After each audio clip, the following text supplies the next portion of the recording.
Shalom Bapak Ibu Saudara yang dikasihi oleh Tuhan Yesus Kristus. Kita bersyukur pada hari ini karena anugerah dan kasih setia Tuhan, kita masih bisa bertahan sampai dengan detik ini. Meskipun di tengah-tengah pandemi COVID-19 sampai tahun 2021 ini, tetapi kita percaya bahwa kasih setia Tuhan masih bersama-sama dengan kita sebagai orang yang percaya kepada Dia. Sebelum kita merenungkan kebenaran firman Tuhan, mari kita satu di dalam doa.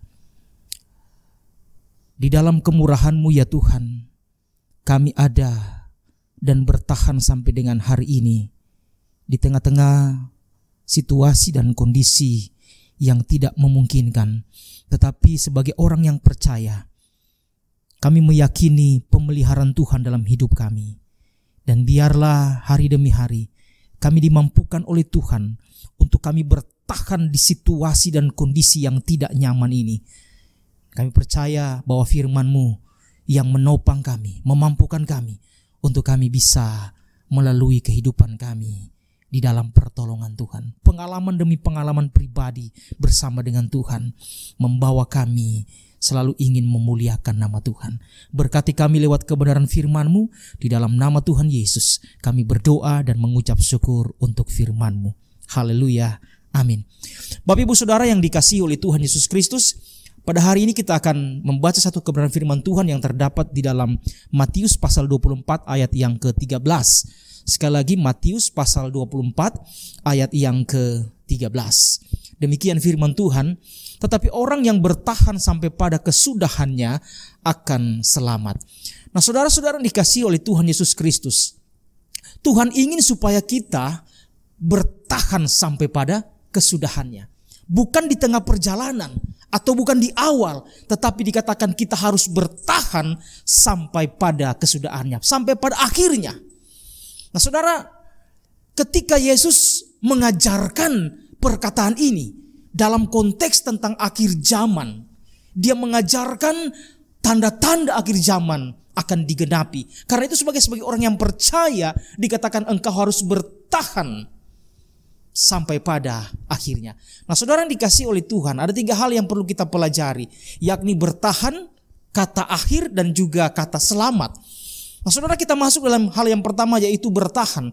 Saudara, istilah hupomeno atau bertahan ini artinya stay under atau tetap tinggal di posisi yang ada di bawah. Posisi yang ada di bawah berbicara tentang posisi yang tidak enak. Posisi yang ada di bawah berbicara tentang posisi yang tidak nyaman. Nah, saudara, mungkin kita pernah mengikuti atau pernah melihat orang lomba panjat pinang ya. Nah, saudara, ketika orang yang ada di bawah, dia harus bertahan untuk apa? Untuk menahan beberapa temannya yang akan naik ke atas. 1 orang masih oke, 2 orang sudah sedikit tidak oke, 3 orang di atas dia. Bayangkan kalau yang di atas itu ada 40 kilo, kemudian tambah 40 jadi 80 kilo, dia harus bertahan untuk apa? Untuk menahan teman-temannya supaya apa? Ketika dia bertahan, maka teman-temannya bisa mencapai puncak dan mengalami kemenangan, mengambil hadiah yang sudah disediakan. Artinya saudara, ketika sedang berada dalam posisi di bawah, itu posisi yang tidak nyaman. Tetapi bagaimana dia harus bertahan supaya apa? Supaya teman-temannya bisa naik ke atas sampai ke puncak dan mereka mengalami kemenangan demi kemenangan. Nah, saudara, itulah sebagai orang yang percaya dalam konteks kekristenan, situasi dan kondisi apapun dalam hidup kita, dikatakan kita harus bertahan. Meskipun saudara, dalam masa-masa ini, pandemi COVID-19 sampai dengan tahun 2021 bahkan belum berakhir. Tetapi saudara, di tengah-tengah situasi pandemi COVID, mungkin saudara kita diberhentikan dari pekerjaan dan kita tidak punya pekerjaan. Mungkin kita mau melakukan aktivitas tetapi dibatasi. Bagaimana kita harus hidup? Bagaimana saya harus memberi makan keluarga saya, pribadi saya? Tetapi saudara, ketika dikatakan kita bertahan, artinya kita tetap mengharapkan pertolongan Tuhan, kita tetap percaya kepada Tuhan, maka kita sedang berada di posisi yang ada di bawah. Dan saudara, tidak enak atau tidak menyenangkan atau tidak nyaman saudara. Bagaimana kita memikirkan tentang hidup kita? Tetapi Alkitab mencatat, Yesus berkata, engkau harus bertahan sampai pada kesudahannya. Nah, saudara yang dikasihi oleh Tuhan Yesus Kristus, ada beberapa pengertian penting tentang kata bertahan. Yang pertama itu, ketika saudara dikatakan kita bertahan, artinya kita sedang berdiri teguh atau berpegang teguh. Berpegang pada apa? Berpegang pada iman kepada Kristus Yesus yang adalah Tuhan dan Juru Selamat kita. Artinya saudara, ketika kita sedang bertahan, kita berdiri teguh dan dikatakan saudara tidak bergeser posisi. Dalam Kolose pasal 1 ayat 23, kita tetap berada di tengah, tidak ke kiri, tidak ke kanan. Karena saudara, ketika dikatakan kita bertahan, artinya saudara, ketika dalam situasi yang tidak memungkinkan dalam hidup kita, penderitaan mungkin yang kita alami, kekecewaan, atau situasi dan kondisi yang membuat kita tertekan. Tetapi saudara, ketika arah dan tujuan kita tetap kepada Kristus, kita tidak ada solusi yang lain. Kita tidak mencari satu solusi yang lain. Tetapi kita tetap bertahan kepada Kristus yang adalah sumber dari penyelamatan dan penghiburan kita. Nah, saudara dikasihi oleh Tuhan Yesus Kristus, bertahan artinya kita tidak mengambil jalan pintas. Nah, saudara, orang banyak saudara, ketika ada berapa banyak orang mengalami tekanan, ada berapa banyak saudara orang yang mengambil jalan pintas ketika dia tidak bisa melalui kehidupannya. Karena apa? Karena pergumulan yang berat. Ada berapa banyak yang mengambil keputusan untuk bunuh diri dan tidak tahan dengan situasi kondisi yang dialami. Tetapi sebagai orang yang percaya, ketika saudara Yesus mengatakan engkau harus bertahan sampai pada kesudahannya, berdiri teguh, berpegang teguh kepada apa? Kepada iman kepada Kristus, tidak tergoyahkan. Nah saudara, Paulus mengingatkan kepada sidang jemaat di Kolose untuk harus tetap berdiri teguh dan tidak bergeser. Artinya saudara, tidak ada jalan pintas untuk kita terus bertahan dan beriman kepada Kristus. Meskipun saudara sedang diguncangkan oleh situasi dan kondisi yang ada, baik itu secara perekonomian, secara keamanan dan lain sebagainya. Bahkan iman pun mungkin kita digoncangkan, tetapi Alkitab mencatat, bertahanlah. Tidak mudah saudara, tetapi kita belajar bagaimana kita bisa bertahan di dalam Tuhan. Karena saudara, kita harus tetap teguh dan berakar kepada firman Tuhan. Dan firman Tuhan yang murni tidak akan bisa diombang-ambingkan di dalam kehidupan kita. Kemudian pengertian yang kedua saudara dari arti bertahan. Yang pertama itu berdiri teguh, artinya berpegang teguh, tidak tergoyahkan, tidak bergeser iman kita. Kemudian yang kedua, bicara bertahan artinya kita tidak mundur atau tidak melarikan diri. Nah saudara, di akhir zaman akan ada banyak orang yang mundur. Dan dikatakan kita harus tetap bertahan. Sebab Tuhan dikatakan berkenan kepada orang-orang yang tidak undur. Ibrani pasal 10 ayat 37 sampai 39 dikatakan di sana. Saudara, Paulus berkata, sesaat pun atau sedikit pun ia tidak akan mundur. Supaya apa? Supaya ia menjadi berkat bagi orang banyak. Bagi sidang jemaat, mereka akan diberkati. Lewat apa? Lewat bagaimana kita bertahan di hadapan Tuhan. Nah saudara yang dikasihi oleh Tuhan Yesus Kristus, apapun yang terjadi dalam kehidupan kita, jangan sampai kita mundur. Jangan sampai kita meninggalkan Tuhan. Terutama kita yang melayani, kita yang percaya kepada Kristus. Dalam pembentukan apapun saudara hidup kita, kita harus tetap bertahan dan berdiri teguh. Kemudian yang ketiga, arti dari bertahan, berdiri teguh, tidak mundur. Dan yang ketiga, berbicara tentang tetap setia. Ketika dikatakan engkau harus bertahan, maka kita juga tetap setia. Allah mencari orang-orang yang setia dikatakan. Sebab Allah adalah setia di dalam hidup kita. Amsal 20 ayat yang ke-6. Nah saudara dikasih oleh Tuhan.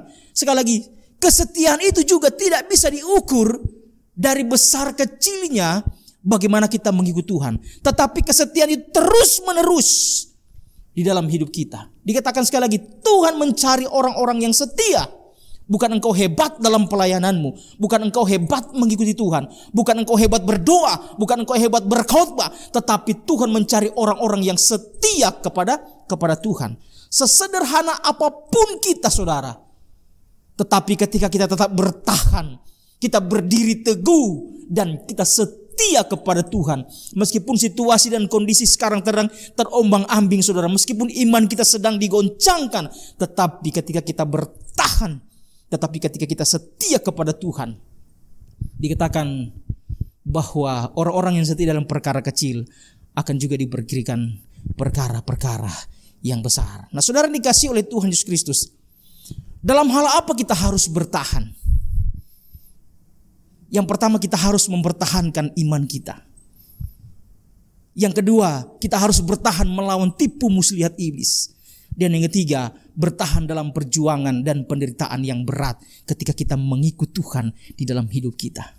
Tidak mudah, saudara, untuk mempertahankan iman ketika ada orang yang mengancam kita, ketika ada orang yang mencoba menindas kita untuk kita menyangkal Tuhan, ketika kita mungkin didiskriminasi karena kita percaya kepada Tuhan. Bagaimana, saudara, kita harus menyatakan iman kita kepada Kristus, bahwa kita harus bertahan dengan iman kita kepada Tuhan. Tidak bisa digoncangkan dengan apapun juga. Situasi dan kondisi COVID-19 pun tidak akan bisa menggoncangkan, meskipun ibadah dilarang. Tetapi kita tetap, saudara, dimanapun kita berada, pujian penyembahan kita hanya bagi Tuhan yang adalah pencipta hidup kita. Nah, saudara yang dikasihi oleh Tuhan Yesus Kristus, bertahan di dalam pencobaan.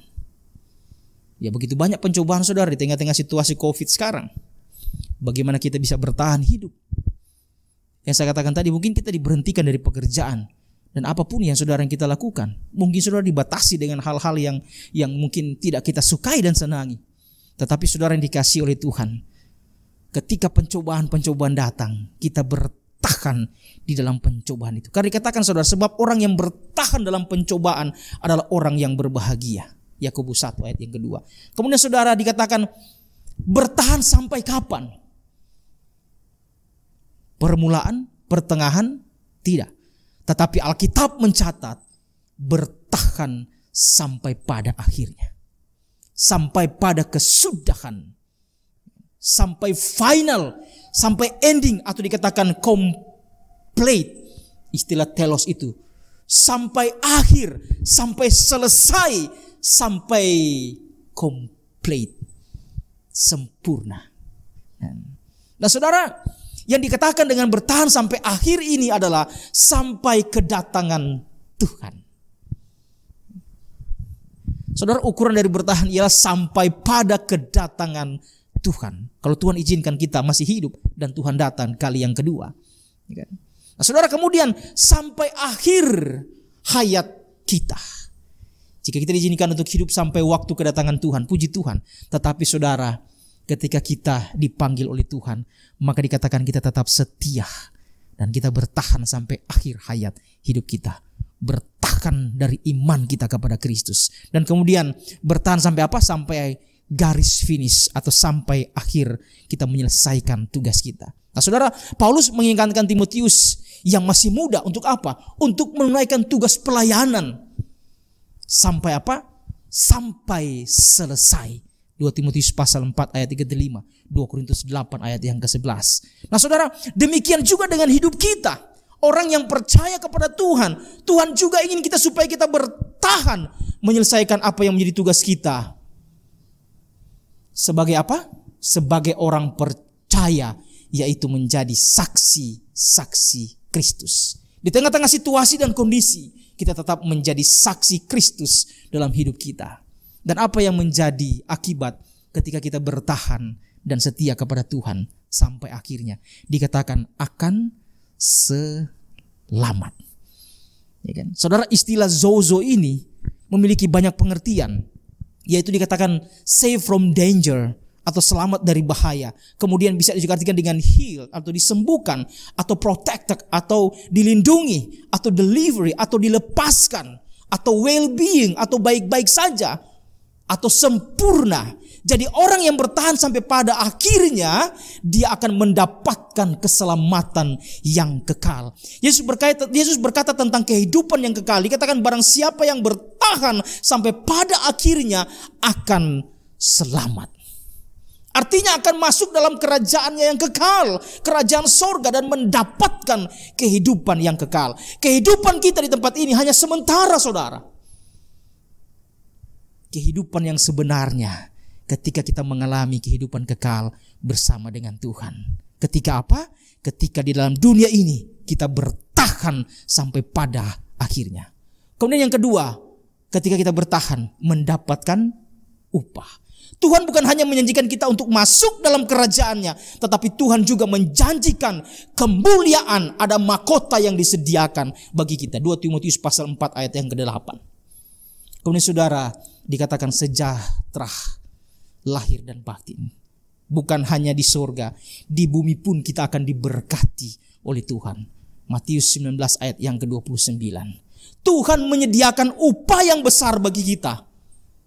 Dan bagi siapa yang bertahan sampai pada akhirnya. Itulah sebabnya saudara, mari kita saudara berdoa bersama-sama. Supaya Tuhan memberikan kita kekuatan. Supaya Tuhan memberikan kita kemampuan melalui kuasa Allah Roh Kudus. Memampukan kita supaya kita bertahan terus sampai pada akhirnya. Kita setia melayani Tuhan. Kita setia mengikut Tuhan. Tuhan akan datang segera. Karena itu kita tetap harus bertahan. Memegang kepada apa yang kita percayai. Bahwa ada janji Tuhan yang akan digenapi. Ketika kita bertahan dan kita akan bertahan sampai akhir dan akan mendapatkan selamat, merupakan janji Tuhan yang pasti dalam hidup kita. Tetap bertahan di situasi dan kondisi pada saat ini. Tetap percaya kepada Kristus. Tuhan memelihara hidup kita semua, menjaga kita, melindungi kita dari situasi kondisi apapun yang ada. Hidup kita terfokus kepada Kristus yang adalah pemelihara hidup kita. Mari kita berdoa. Bapa di surga, terima kasih untuk kebenaran firman-Mu. Tuhan, ajar kami untuk kami bisa bertahan. Kami tidak goyah, kami tidak mundur, tetapi kami akan tetap setia kepada Tuhan. Tengah-tengah situasi kondisi COVID-19 saat ini. Tetapi kami tetap berdiri teguh, iman kami kepada Kristus tidak akan digoyangkan dengan apapun juga. Roh Kudus mampukan kami untuk kami bertahan, tetap setia sampai pada akhirnya. Demi Kristus Yesus Tuhan kami berdoa dan mengucap syukur. Haleluya. Amin.